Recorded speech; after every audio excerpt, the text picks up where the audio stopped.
আসসালামু আলাইকুম রহমতুল্লাহি ওবারাকাতু। সবাই কেমন আছেন? আশা করি আল্লাহর রহমতে সবাই ভালো আছেন। আলহামদুলিল্লাহ আমিও ভালো আছি। অনেক দিন পরে একটা লং ভিডিও নিয়ে আসলাম, আমি তো বলবো আপনাদের সাথে শেয়ার করছি। আর এটা হচ্ছে একটা পার্সেল এসেছে।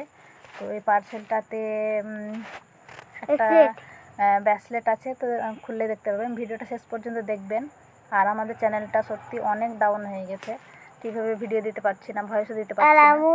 আর আপনারা সত্যি অনেক ভালোবাসা দিয়েছেন। আর এখানে একটা ব্রেসলেট আসছে। তো ব্রেসলেটটা মাশাআল্লাহ অনেক ভালো। স্বামীর দেওয়া উপহার সত্যি একটা বড় উপহার, যেটা প্রত্যেকটা মেয়ে আশা করে। কারণ আমরা মেয়েরা সবসময় ঘর বাড়ি সংসার ছেলে মেয়েদেরকে দেখাশোনা করি, তাদের সংসারকে দেখাশোনা করি।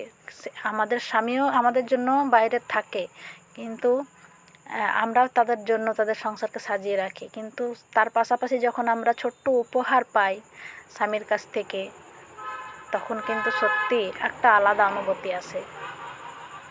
তো সেই অনুভূতিটা শেয়ার আমিও আপনাদের সাথে করছি। তো সুন্দর ব্রেসলেটটা আমার হাজব্যান্ড দিয়েছে। আর আমাদের দুজনেরই নাম, সামনে যেহেতু আমাদের অ্যানিভার্সারি আসছে, তো আমি জানতাম না, হঠাৎ করে দেখছি জন্য অর্ডার করেছে। তো মাশাআল্লাহ প্রথমে বুঝতে পারছিলাম না, তো হাতে পড়েছি, পরে আমি ভালো করে সেট করেছি। তো মাশাআল্লাহ অনেক ভালো লাগছে, তো আমি অনেক খুশি হয়েছি। তো আপনারা বলবেন যে কেমন হয়েছে, আর সবাই কেমন আছে একটু জানাবেন। আর ঠিকভাবে ভিডিও দিতে পারছি না বলে আমি খুবই দুঃখিত। চ্যানেলটাও ডাউন হয়ে যাচ্ছে, এত কষ্ট করে মনিটাইজেশন পেয়েও একবার পেমেন্ট তুলেই আমি থেমে গেছি। তো আর ভালো লাগছে না, তবে চেষ্টা করব ইনশাআল্লাহ ছোট ছোট ক্লিপগুলো দেওয়ার জন্য। যেমন সবাইকেই মিস করি, সুরাজকে, সাবিনাকে, রুমা, বুলটি, খুশবু, মাহফুজা, তারপরে আসমিনা আপু, সবাইকেই খুবই মিস করি। আমাদের টিম যারা ভালোবাসা দিয়েছে, আপু আপু করে আমরা সম্মান দিয়েছে। বসির ভাইকে তো খুবই মিস করি, যেহেতু নিজের ও ভাইটা আমার সত্যি অনেক খোঁজ খবর নিত, এবার আমি নিতে পারছি না ভাইয়ের। তো আমি খুব দুঃখিত, তবে সবাইকেই অনেক অনেক মিস করি, কাউকে আমি ভুলে যাইনি। হয়তো পারিবারিক কিছু কারণের জন্যই হয়তো আমি ভিডিওতেও আসতে পারছি না, বা দিতে পারছি না, লাইভেও আসতে পারছি না, ঠিকভাবে ভিডিওগুলো দিতে পারছি না। হ্যাঁ, ফেসবুকে একটু টাইমটা পোস্টটা করা হয় টাইমে টাইমে, এটাই। কিন্তু ইউটিউবে ঠিকভাবে করাই হচ্ছে না। তো এটা হচ্ছে আমি সকালবেলাতে আম খেতে খুব ইচ্ছে করছিল, তো কটা আম কিনে নিয়ে চলে এসেছিলাম। তো আমগুলো খেতে পারিনি, একদম টক ছিল। আর এখান তুমি ভয়েস দেবা, ভয়েসগুলো দাও তো তুমি এবার। তো এটা আমার আম্মু রান্না করছে। কেন কেন আমার আজকে আমার নানি এসছে, শুকনি নানি। আর আমার শুকনি নানির বাড়ি হলো কেমন সাগর দিঘি।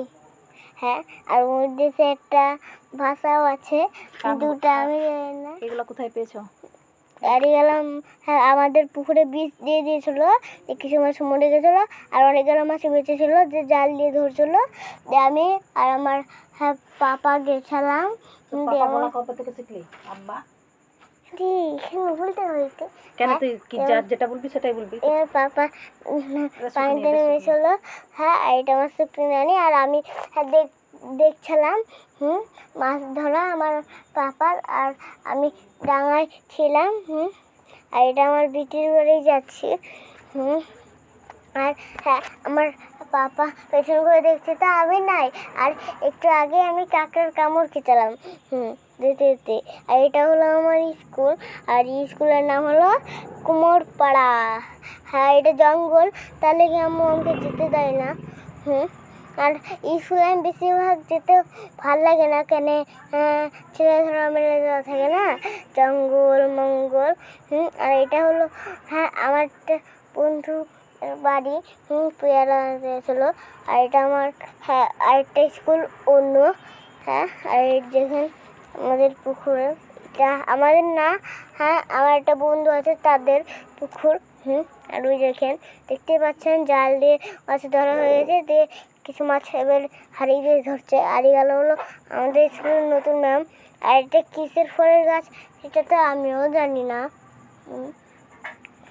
এখানে মাছ খাবি না? না। মানে মুরগিগুলো কি ভয়ে? হুম। মাছ বের করবা? আর এটা হলো কি ফল সেটার নাম জানি না, কিন্তু বড় ফলগুলার নাম জানি না, কিন্তু ডাবের মতো মোটা মোটা আছে। ডাবের পানি হয় না ওরকম মোটা মোটা আছে। আর এগুলা আমার, হ্যাঁ, স্কুলে সব লোকরা বলে রাখে এগুলা